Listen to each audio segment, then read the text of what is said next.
ശരത് ആശുപത്രിപ്പെടാൻ പറ്റാത്ത ടൈമിൽ പറഞ്ഞു കോടികൾ കൊടുക്കുക എവിടെ കൊടുക്കാം കർഷകർക്ക് ആൾക്കാരെ ചെയ്യേണ്ട ചെയ്യാൻ എല്ലാ ഡിസ്ട്രിക്റ്റിലും കൊണ്ടുവരാൻ പറയുന്നത് നിങ്ങൾ സർക്കാരോട് കാരണം ഇതിനും കണ്ടില്ല ഒരു പയ്യമെന്ന് പറഞ്ഞ കാര്യമുണ്ട് ജിമ്മിനകത്ത് അഡ്മിഷൻ പോയി അവിടെ ചെന്നപ്പോൾ 15 ഒന്നിച്ച് കൊണ്ടാൻ കേട്ടില്ല അവസ്ഥ അങ്ങനെയൊക്കെയാണ് ഇവിടെ വന്ന ആൾക്കാർക്കാണെങ്കിൽ അത് കഴിഞ്ഞ ഒരു വർഷം കടന്നപ്പോൾ ഞങ്ങൾ കേട്ടു കാരണം ഞാൻ പൈസ വേണ്ടി മാത്രമല്ല എൻ്റെ പാഷനാണ് അപ്പോൾ അതിനകത്ത് എനിക്കാണ് ഇവിടെ ആൾക്കാരെ അതായത് ഞാനിവിടെ കക്കാൻ കഴിയുന്ന പറഞ്ഞ മനസ്സിലാക്കില്ല എല്ലാവരും അല്ലേ കക്കാൻ കഴിയുന്ന പറഞ്ഞു ഇത് എൻ്റെ ജിമ്മാണ് എന്ന് പറഞ്ഞാൽ ഞാൻ പോയി ഞാൻ പറഞ്ഞിരുന്നത് ഞാൻ ഗ്ലേസിനല്ല കൊടുക്കുന്നത് നടത്തിപ്രവാസി കൊടുക്കുന്നു 40% ക്യാമറ തട്ടിയിട്ടുണ്ട്. ആര് തട്ടി? ഞാനല്ല. 10 ലക്ഷം രൂപ കൂടുതലായിട്ട് പറ്റി. പിന്നെ ഒരിടയ്ക്ക് എന്തെങ്കിൽ ഈ നടത്തുന്ന ആളുടെ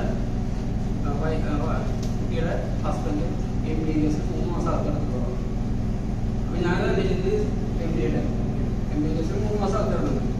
അപ്പൊ ഞാൻ കഴിഞ്ഞ് വന്ന് പറഞ്ഞു അത് ശരിയാ നടത്താറില്ല. അത് അറിയാൻ കാരണം അവർ യൂസ് ചെയ്യണ്ടായിരുന്നു. അത് മാത്രമല്ല മറ്റേ ഇവിടെ വന്ന ആൾക്കാർക്ക് ഒരു തടി പറയാൻ നല്ലതാണ്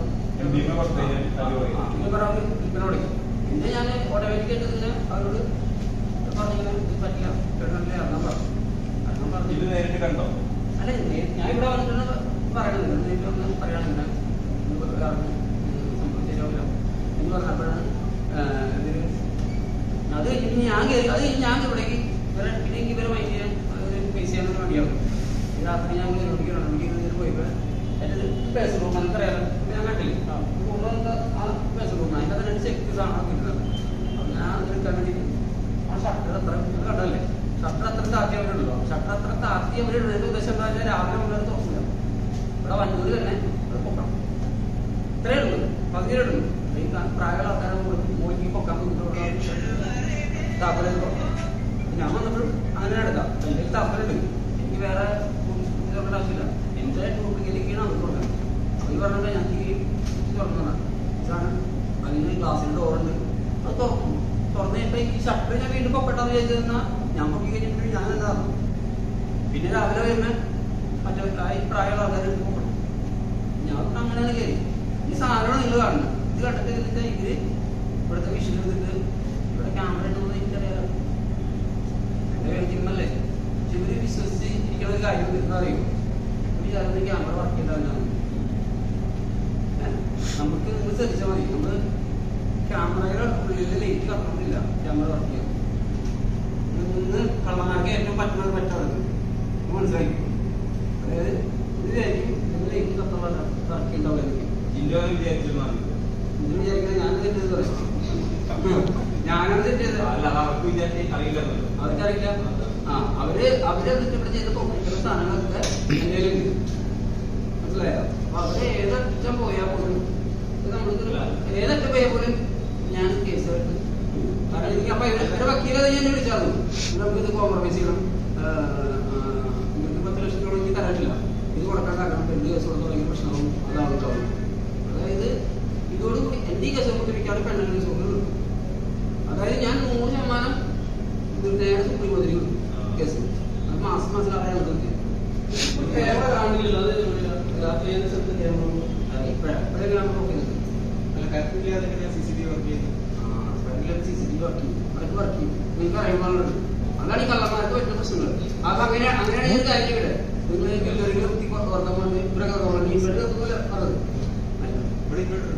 ഇൻവെർട്ടറല്ല ക്യാമറയ്ക്ക് വേണ്ടി മാത്രം വയ്ക്കാൻ പറ്റും. ക്യാമറയ്ക്ക് വേണ്ടി മാത്രം ഇൻവെർട്ടർ സെറ്റ് ചെയ്യാൻ പറ്റും. അതിനുള്ളത് ഈ ഇപ്പൊ കള്ളന്മാര് CCTVയുടെ കാര്യങ്ങൾ വന്നിട്ടും എങ്ങനെ ഈ ശ്രദ്ധിക്കേണ്ട കള്ളന്മാരെ ശ്രദ്ധിക്കുന്നതാണ്. ഇപ്പൊ ഇന്ത്യക്ക് വരാൻ പറ്റുന്ന രീതിയിൽ അപ്പൊ അവർ അതിന്റെ ഒരു കാര്യം എനിക്ക് പറഞ്ഞത് അത് നിങ്ങളോട് എപ്പോഴും ബിഗ് ബോസിന്റെ കാര്യം പറയണം. മണ്ടന്മാരെ ഞാൻ 3 വർഷം പറയണം 3 വർഷം തമിഴ് ഹിന്ദി മലയാളം നമ്മൾ വണ്ടി പോയപ്പോൾ ഇതിന്റെ ലൈവ് പിന്നെ എല്ലാ ആൾക്കാരും ലൈവ് വെച്ച് നമുക്ക് കണ്ട മനസ്സിലാവുന്ന സാധനം തുടങ്ങി. എനിക്ക് അവിടെ ആഴ്ചയിൽ ലാലേട്ട പെണ്ണ ആഴ്ചയിൽ എനിക്കറിയാൻ പറ്റും ഞാൻ പുറത്ത് തലപ്പാടോ മീഡിയത്തിലാണോ അതിനുള്ള കഴിഞ്ഞിരിക്കുന്നത്. അങ്ങനെ ഞാൻ ഈ 3 വർഷം ഉണ്ടായിരുന്നത്. അതിനെ ഞാൻ അവിടെ കളിച്ച കളികളാണ് ശരിക്കും പറഞ്ഞെങ്കിൽ ഞാൻ അത് അറിയാൻ വേണ്ടി തന്നെ ഞാൻ ഒരു തവണ മറ്റേ ഡയലോഗ് കണ്ടാണ്. സ്വന്തം നിലനിൽപ്പിനെ ബാധിക്കുന്നത് കഴിയാൽ സ്വന്തം കുടുംബക്കാരും ജനിച്ചതുണ്ടായാലും ഭൂമിച്ച പെണ്ണാലും കഷ്ടം വേണം. ആ സമയത്ത് ഞാൻ അറിയാം അതെനിക്ക് അവിടെ മനസ്സിലാവും. അതാ ഈ സാധനം എന്റെ സാധനം വർക്ക് ആക്കുമെന്ന് അറിയാൻ വേണ്ടി ഞാൻ പറഞ്ഞത്. ഒന്നത് 2 സിഗരറ്റ് പിടിച്ചിട്ട് ഞാൻ സൂര്യനമസ്കാരം ചെയ്തേ അതും എനിക്കറിയാൻ മനസ്സിലാവും. പറഞ്ഞുകൊണ്ട് ചെയ്തതാണ്. അപ്പൊ നിങ്ങൾ പറഞ്ഞ മണ്ടന്മാരാരാ അവിടെ നിൽക്കണ ബാക്കിയുള്ള ആൾക്കാരാണ്. പ്രേക്ഷകരല്ല മണ്ടന്മാര്. പ്രേക്ഷകരെ ഞാൻ അതായത് നമ്മൾക്ക് ഇപ്പൊ അത് ഗെയിമാണ്. ഇപ്പൊ ഒരു സിനിമ ഇറങ്ങണം. സിനിമ ഇറങ്ങി കഴിഞ്ഞിട്ടുണ്ടെങ്കിൽ ആ സിനിമ ഏത് രീതിയിലാണ് ബെറ്റർ ആക്കേണ്ടത് സംവിധാനം തീരുമാനിക്കുന്നത്. ആ സംവിധായകന്റെ കലയാണ് ആ സിനിമ. ആ പ്രേക്ഷകരിലേക്ക് എങ്ങനെ എത്തിക്കണം എന്നുള്ളത് എന്ന് പറഞ്ഞാൽ അത് ഗെയിമാണ്. ബിഗ് ബോസ് എന്നൊരു ഗെയിമാണ്. ആ ഗെയിമിൽ എങ്ങനെ കളിക്കണമെന്ന് ഇവിടെ തീർച്ചയായിട്ടും തീരുമാനിക്കണം. അവിടെ ബിഗ് ബോസിൽ എന്ത് പറഞ്ഞാലും രാജാവിന്റെ എന്ത് പറഞ്ഞാലും അവിടെയുള്ള ആൾക്കാരെ എന്ത് പറഞ്ഞാലും നമ്മള് തീരുമാനിക്കണം നമ്മളെന്താവുന്നത്. കാരണം അവരൊക്കെ നമ്മുടെ മേലേക്ക് കയറി പുറത്തേക്ക് കയറി എല്ലാം നിങ്ങൾ കണ്ടാണ്. ഞാൻ അതേപോലെ ഇപ്പൊ 7 സീസൺ എടുത്തിട്ട് എല്ലാവരും പറയുന്നുണ്ടായി 7 സീസണിൽ ഏറ്റവും മോശം വിന്നറായിട്ട് വരുന്ന ആരാണെന്ന് കഴിഞ്ഞ സീസണിൽ ആൾക്കാരോട് ചോദിച്ചാലും ബാക്കിയുള്ള സീസണിൽ ആൾക്കാരോട് ചോദിച്ചാലും എല്ലാവരും ജിൻഡോനെ കാണാറുണ്ട്. ജിൻഡോയുടെ പേരാണ് പറയുന്നത് ഏറ്റവും മോശം വിന്നറായിട്ട് പറയുന്നത്. അത് എന്തുകൊണ്ടായിരിക്കും ആൾക്കാർക്ക് ജിൻഡോയുടെ ഒരു പ്രതികാര ബുദ്ധിയാണോ? അങ്ങനെ ഞാൻ കൂടുതൽ സൈലന്റ് ആവാറില്ല. പറഞ്ഞത് ചെറിയൊരു മഴയെ കൊടുക്കാറുള്ളൂ. ചെറിയ ചെറിയ നമ്മള് എന്താ പറയാ സിനിമ നമ്മൾ ഉറങ്ങൂലേ, ഉറങ്ങുന്നത് അവരുടെ സ്വപ്നം വേറെയാണ്. മനസ്സിലാക്കിയത് നമ്മള് കാട്ടിലെ രാജാവായി ഈ കാട്ടിലെ രാജാവാണ് നമ്മൾ. നിങ്ങളെ വിചാരിച്ചോ ആ കാട്ടിലെ രാജാവിനാണ്. കാരണം വെച്ചിട്ടുണ്ടെങ്കിൽ അത്രയും പേര് മണ്ടന്മാരാക്കി ഇരിക്കുമെന്ന് പറയുന്നത് അവരെന്നെ മണ്ടന്മാരാകുകയാണ്. 2 ആഴ്ച എക്സാമ്പിൾ ചിന്തിക്കുക അവിടെ കളിക്കുന്നില്ല. ഇപ്പൊ നിങ്ങൾ ചോദിച്ചിട്ട് വേറെ മറുപടി ഞാൻ പറഞ്ഞുതരാം. പറഞ്ഞില്ലേ ഈ സീസണായിട്ടുള്ളത്. അതായത് അതിന്റെ ഗ്രാൻഡ് ഫിനാലെ എടുത്ത് കാണണം. മോഹൻലാല് ഇവിടുത്തെ നമ്മുടെ ഏഷ്യന്റെ കിഷോർ സാറിനെ വിളിച്ചു. കിഷോർ സാർ വന്നു. കിഷോർ സാർ വന്ന് കുറച്ച് പറഞ്ഞു നമസ്കാരം പറഞ്ഞതില് കിഷോർ സാർ പറഞ്ഞ സാധനം കഴിഞ്ഞ് ബിഗ് ബോസ് സീസണില് അതായത് ഇത്രയും ബിഗ് ബോസ് നടന്നതിൽ ഏറ്റവും ഹൈ പാർക്ക് സീസൺ, ഏറ്റവും റിവ്യൂ ഉള്ള സീസൺ, ഏറ്റവും കൂടുതൽ പൈസ കിട്ടിയ സീസൺ ഇതായിരുന്നു. അപ്പൊ ആരാണ് ഞാനുണ്ടെങ്കിൽ ജാസ്മിൻ അത് തിരിച്ചേക്ക് നിങ്ങൾ ജാസ്മിന് എനിക്ക് നല്ലൊരു എന്തായാലും സത്യം ഇത് പറഞ്ഞ ചെയ്യണം. ജാസ്മിൻ ശരിക്കും പറഞ്ഞാൽ ഗബ്രീനെ പിടിക്കാണ്ട് കളിച്ചാണെങ്കിൽ നല്ലതായിരുന്നു. ഗബ്രി പിടിക്കാണ്ടെന്ന് വെച്ചാൽ അതായത് കൂട്ടുപിടിക്കാണ്ട് നമ്മള് അവർ രണ്ടുപേരും കൂട്ടുകൂടാണ്ട് ഒറ്റയ്ക്ക് കളിച്ചാണെങ്കിൽ അവർ രണ്ടുപേരും നമുക്ക് നല്ലൊരു ഓപ്പോസിറ്റ് ഉണ്ടാകും. കൂട്ടുകൂടിയപ്പോ നമുക്ക് നല്ലൊരു ഇതായിരുന്നു. പക്ഷെ PR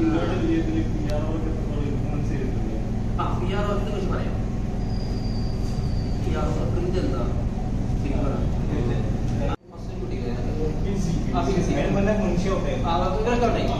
പക്ഷെ ഇവരൊക്കെ ആരാണെന്ന് അറിയിക്കാൻ ഒരു നല്ലൊരു PR ഉണ്ടാണെങ്കിൽ അവരവിടെ നിന്ന് അല്ലേ അല്ലേ അപ്പാനി പോയി പറയിക്കാനില്ല. എല്ലാവരെയും നമ്മൾ പറയുന്നില്ല. അതായത് അവരാരാണെന്ന് ജനങ്ങളെ അറിയിച്ചാണെങ്കിൽ അവരുടെ പഴയ കാലത്തെ കാര്യങ്ങൾ ഇങ്ങനെ ആരാന്ന് അറിയിച്ചായിരുന്നെങ്കിൽ ഒരു PR അതിനു വേണ്ടി ഉണ്ടായിരുന്നെങ്കിൽ അവരവിടെ ഉണ്ടാവില്ല. അവിടെ വേറെ അതിന് വലിയ ആൾക്കാരുണ്ടാവും. അവര് പറഞ്ഞു അല്ലെ ഈ PR ഇപ്പൊ പറഞ്ഞ സംഭവം OR ആണ്. PR എന്നുള്ള സംഭവം വോട്ട് പറിക്കുന്ന പരിപാടിയാണെന്ന് പറഞ്ഞോണ്ടിരിക്കുന്നത്. ഇത് പറയാം. അതായത് നിങ്ങൾ കാര്യം മനസ്സിലാക്കേണ്ട കാര്യം എന്താ, അതായത് ആമസോൺ അല്ലെങ്കിൽ ഇത്രയും വലിയൊരു ഫെയിം അതിനകത്ത് നമുക്ക് സാധാരണ ആൾക്കാർക്ക് കയറി വോട്ട് പറിക്കാണെങ്കിൽ ഹോട്ട്സ്റ്റാർ ആമസോണല്ല നീ പറഞ്ഞ എക്സാമ്പിൾ പറഞ്ഞാൽ ഞാൻ പറഞ്ഞു അങ്ങനെയുള്ള ഒരു ഇതിനകത്ത് കയറി നമ്മൾ ഈ വോട്ട് മറയ്ക്കാനുള്ള കഴിവ് നമ്മുടെ ആൾക്കാർക്ക് ഉണ്ടെങ്കിൽ അതിനകത്ത് കോടിക്കണക്കിന് രൂപയുടെ വിലകളൊക്കെ ആളായിക്കൊണ്ടിരിക്കുന്നത്. അത് കേട്ടാ പോലെ മനസ്സിലായോ? അതായത് ബിഗ് ബോസ് സീസണില് എന്റെ അഭിപ്രായമാണ് 2 സീസൺ വരെ ആൾക്കാർക്ക് നല്ല കളർ ചെയ്യാൻ പറ്റും. അത് എനിക്കറിയാം. 2 സീസൺ വരെ ഫസ്റ്റ് 2 സീസൺ വരെ ഒന്നും എനിക്കറിയില്ല. ഫസ്റ്റ് 2 സീസൺ വരെ താങ്കൾക്ക് ചെയ്യാൻ പറ്റുന്ന സജ്ജീകരണം ഉണ്ടായിരുന്നു. അത് ദൈവത്തിന് അത് ഈ അതായത് നമ്മുടെ ശാസ്ത്രം വളർന്നില്ല. അത് അവര് നല്ല രീതിയിൽ സിനിമ ഇറങ്ങാണ് ഇതിനെ പോസ്റ്റ്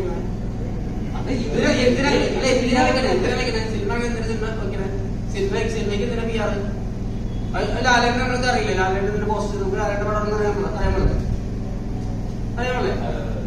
അത് PR നമ്മളെ കുറിച്ച് അറിയണമെങ്കിൽ ഒരു കാര്യം നിങ്ങൾ മനസ്സിലാക്കിയാൽ മതി. നിങ്ങളെ അടക്കം ഈ ഇരിക്കുന്ന വ്യക്തികളില് ഒരാളെ ചോദിക്കുമോ ആരും നിങ്ങൾ പ്രൊമോട്ട് ചെയ്യില്ല, നിങ്ങൾ മാത്രം പ്രൊമോട്ട് ചെയ്യും അല്ലേ? അല്ലേ? സത്യല്ലേ? ബിഗ് ബോസിൽ നിൽക്കുന്ന ലാലേട്ടനെ പ്രൊമോഷൻ ചെയ്യാൻ ആസ്വാദുണ്ട്. അങ്ങനെ മമ്മൂട്ടിയായാലും കൃഷ്ണപ്പറ്റ ഏത് ആൾക്കാരും അവർക്ക് PR എന്ന് പറഞ്ഞ സാധനം ഉണ്ട്, ഉണ്ടാവണം. ബുദ്ധിയില്ലാത്ത PR വെച്ചാൽ പോകാൻ അത് അതിനുള്ള ബോധം വേണം. എനിക്ക് PR ഉണ്ടായിരുന്നു. PR ഈ പറഞ്ഞ അനുകൂല കൊടുത്ത 16 കോടി കൊടുക്കുന്നു. അനുകൂല പറഞ്ഞു ആരാ പറഞ്ഞു 16 ലക്ഷം 16 ലക്ഷം കൊടുത്ത അങ്ങനത്തെ കഥയല്ല. ശരിക്കും അനുമോൾക്ക് 16 ലക്ഷം ഉണ്ടെന്ന് ഉറപ്പാണല്ലോ. എനിക്കറിയില്ല കേട്ടോ സത്യം പറയാം. കാരണം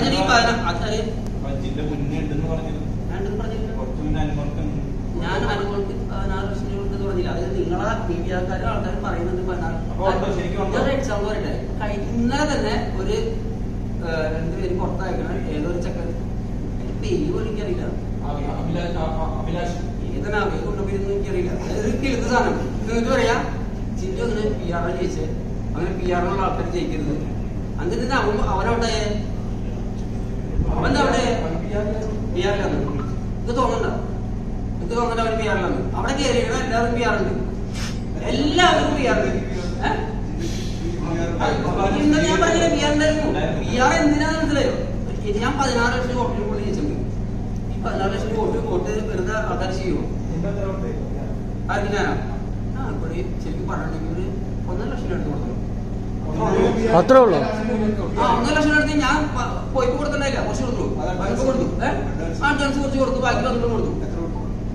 1.5 ലക്ഷം എടുത്ത് കൊടുത്തു. ടോട്ടൽ എത്ര കൊടുത്തു? കാരണം എനിക്ക് ഇപ്പൊ ഈ 16 ലക്ഷം രൂപയുടെ കാര്യം പറയില്ലേ, ഒരു PR ആയിട്ട് നിൽക്കുന്ന ആൾക്കാർ ഇപ്പൊ നിങ്ങൾ വലിയ ക്യാമറമാനായി വെച്ചു. നിങ്ങൾ സിനിമ ഷൂട്ട് ചെയ്യലാണ്. നിങ്ങൾക്ക് എത്ര പ്രാവശ്യം വേണം? എനിക്ക് 1 കോടി വേണം. നിങ്ങൾ പറയില്ലേ അവിടെ 1 കോടി കിട്ടുമോ? 15 ഉള്ളൂ. നമുക്ക് 15 കിട്ടാൻ വേണ്ടി 1 കോടി പറയണം. കമ്പനിയല്ല, നമ്മുടെ ഫ്രണ്ടാണ്. അതിന് പറയില്ല, അത് പറയില്ല എനിക്ക്. കാരണം ഞാൻ ആളെ പോയി ടച്ചില്ല. ഒന്നുമില്ല. കാരണം ഞാൻ ഇപ്പൊ നമ്മളെ വന്ന വഴികളിൽ നമ്മൾ ഒരാളെ ഞാൻ നിങ്ങളൊക്കെ PR ചെയ്യാറ് അത് ചെയ്യാറെന്ന് ഞാൻ ചോദിക്കാറില്ല. എന്നോട് പല ആൾക്കാരും വന്നിട്ട് നിങ്ങൾ ഇവർക്ക് സപ്പോർട്ട് ചെയ്യും അല്ലെങ്കിൽ ഇവർക്ക് ഇതെടുക്കുന്നു പറയാറുണ്ട്.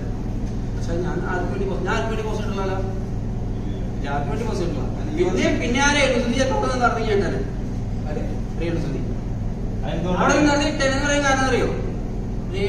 അത് സുതിച്ചേട്ടനായിട്ട് ബന്ധമുണ്ട്. അത് ഞാൻ പോസ്റ്റ് ഇടുന്നല്ലോ ചോദിക്കും. ഞാൻ ചിലപ്പോൾ ലാസ്റ്റ് പടം ചെയ്താൽ അതായത് ഇപ്പൊ രേണുസുതിക്ക് ഇപ്പൊ ആള് നെഗറ്റീവ് പബ്ലിസിറ്റി ആയിക്കോട്ടെ, ആള് കയറി പോണില്ലേ?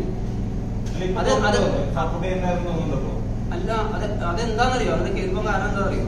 അതായത് നമ്മള് എന്തെങ്കിലും നല്ല പ്രവർത്തികൾ ചെയ്തിട്ടുണ്ടെങ്കിൽ അത് എപ്പോഴെങ്കിലൊക്കെ കൊടുക്കും.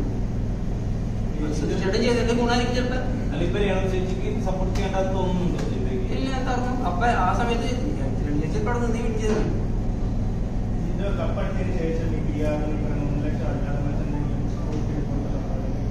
ഒന്നും കൊടുത്തില്ല. അതെങ്ങനെയാ പറഞ്ഞു? അതായത് നിങ്ങൾ കാര്യം മനസ്സിലാക്കാം. ഈ PR വെച്ചിട്ടുള്ള ആൾക്കാരെ പറഞ്ഞിട്ടാ. ഇപ്പൊ എന്റെ എക്സാമ്പിൾ, നിങ്ങൾ ഒരു PR ധരിച്ചു തല്ലിക്കൊണ്ടേക്ക് നമ്മുടെ കാര്യം പോകല്ലേ അല്ലേ? ഉണ്ടാകും. അയാൾക്ക് പൈസ കൊടുക്കേണ്ട ആവശ്യമില്ല. അതായത് ഇവൻ ഈ സാധനം ചെയ്യണ്ടെന്ന് മാത്രം നോക്കിയാൽ ഇവൻ ചെയ്യണില്ലെങ്കിൽ അവൻ തുടങ്ങും. ഞാൻ ചെയ്തല്ലേ? നിങ്ങൾ അറിയില്ലല്ലോ. നിങ്ങൾ അറിയുന്ന ആൾക്കാരുണ്ടെങ്കിൽ ഞാൻ പറയുള്ളൂ. ഞാൻ നിങ്ങളോട് ഇപ്പോഴും പറഞ്ഞു, ഒരു സിനിമ ഇറങ്ങണം. സിനിമ കണ്ടപ്പോ ഭയങ്കര നിറയില്ല അല്ലേ? ചില സിനിമകൾ ഒരാഴ്ചക്ക് ഒറ്റ ഹൈപ്പാട് കയറി നിങ്ങൾ PR ചെയ്ത് സെറ്റാക്കും. ഏത് സിനിമ എന്ന് പറയാൻ പറ്റില്ല. അതറിയോ? അത് ഞാനും പടം ചെയ്യാനാണ്, മൂവി ചെയ്യാനാണെന്ന്. പിന്നെ അടുത്തെന്ന് വെച്ചിട്ടുണ്ടെങ്കിൽ ഈ